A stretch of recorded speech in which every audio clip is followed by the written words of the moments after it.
This ice shader is used all over Borderlands 2. Can you tell what's wrong with it? It's supposed to create the illusion of thickness, like there's a second plane of ice beneath the surface.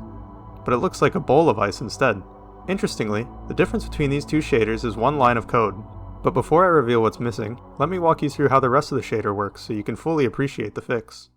First off, you might be wondering what a shader is. You might be familiar with the fact that video game worlds are made up of triangles, and if you're not, well, video game worlds are made up of triangles. A shader is code that tells the GPU how to fill these triangles in. Even something as simple as applying a 2D image requires quite a bit of math to determine what pixels are displayed where. The ice shader in Borderlands 2 is attempting to create the illusion of depth using parallax. Parallax is the apparent effect that objects which are further away from an observer appear to move slower. Further objects also appear smaller. So it seems all we need to do is render a texture smaller and move it slower, and it will appear to be further away. And that's basically correct, but the devil's in the details. In order to move the pixels, we first need to know their position on the mesh. You might be wondering how these pretty colors can represent positional data. These colors represent the three-dimensional axes, X, Y, and Z. And luckily our eyeballs have 3 color receiving cones, so we can display all these axes in the red, green, and blue channels to consume all this data at once. Unfortunately, there's no way to display negative brightness, so any negative numbers appear black, but the GPU sees negative values in these regions and can do the respective math with them.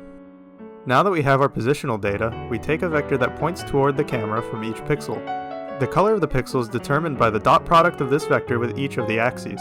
Without getting too inside vector math here, the dot product is the value we get from two vectors that tells us how similar they are. If the vectors are directly opposed, the value will be -1.